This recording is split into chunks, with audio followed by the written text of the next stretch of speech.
Hey everyone, my name is Madison Rouse, and for the first book review, I chose to read Blood at the Root, A Racial Cleansing in America by Patrick Phillips. This is the cover. It was originally published in September of 2016. So in this book, the author tells kind of his first-hand experience witnessing the racial problems in Forsyth County, Georgia. He moved there in the 1990s area. So as he was there, he witnessed a lot of that stuff, and he also would hear stories about why Forsyth considered themselves whites only.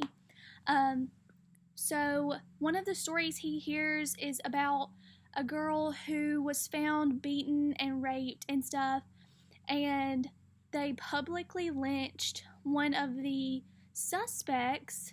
And he was only a suspect because he lived in close proximity. There were also 5 others that got arrested, and 2 of them were publicly hanged. So the author just goes on his own research tour, basically, where he's just wanting to find out all of the information about Forsyth in the 1912. 1912 is when it happened. So in the early 1900s. So he tells about race wars and all the lynching and how dangerous interracial relationships or friendships could be because false allegations happened all of the time. And, it was kind of like white word against African American word. And since slavery had just been abolished, segregation was still a thing. And juries were made of all white men. So most of these African American men were found guilty, even if, they didn't commit the crime. So it also told of Night Riders, which was a white supremacy group that kind of ran the African Americans out of Forsyth County, and talked about the beginning of the KKK and just corrupt leaders in the community and kind of what it took to see progress in Forsyth County. I read this entire book, cover to cover, every word on every page. It was a very interesting read. It was something that I couldn't really put down once I started it because I was so shocked that something like that could happen. Today there are still tensions, but you just kind of never really think of how bad it was, and how cruel it was, really.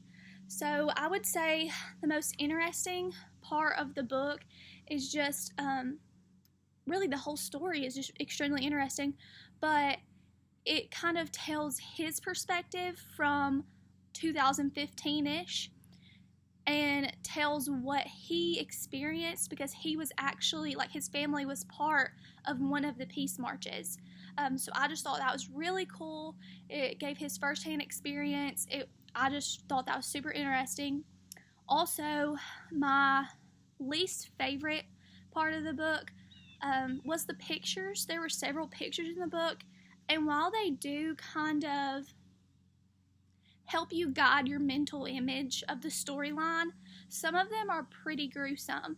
So the man that was lynched for the crime that I spoke about earlier, his picture is actually in there hanging from a light pole at the courthouse, and it was just, if you weren't expecting it, it kind of hit you hard, which I guess can be a good thing because it kind of puts you in that headspace of seeing how cruel it was. So other than that, I thought the book was very well organized. It was an easy read. The words weren't too hard to understand. It used language that, I could understand. So for my lesson plan, this kind of went along with the Civil War and the abolishment of slavery. It was kind of after that. So I kind of thought, well, I could do this. I could use this to guide me in making a lesson that covered the 4th grade social studies standards. So the first one is 6th, and it says describe cultural economic, and political aspects of the lifestyle of early 19th century farmers, plantation owners, slaves, and townspeople. And then number 7, it says, explain reasons for Alabama's secession from the Union, including sectionalism, slavery, states' rights, and economic disagreements. So I kind of felt like, this book was perfect for that because it gave me, the firsthand experience. It opened a window for me to really see what was going on. So I thought that a good lesson plan to go along with the information in the book was just, seeing how kids already pictured what lives were like for freed slaves and how life was in the South compared to the North. So I thought maybe we could do a little brainstorm activity where they got a piece of paper and they wrote down what they thought slaves' lives were like once they were freed immediately.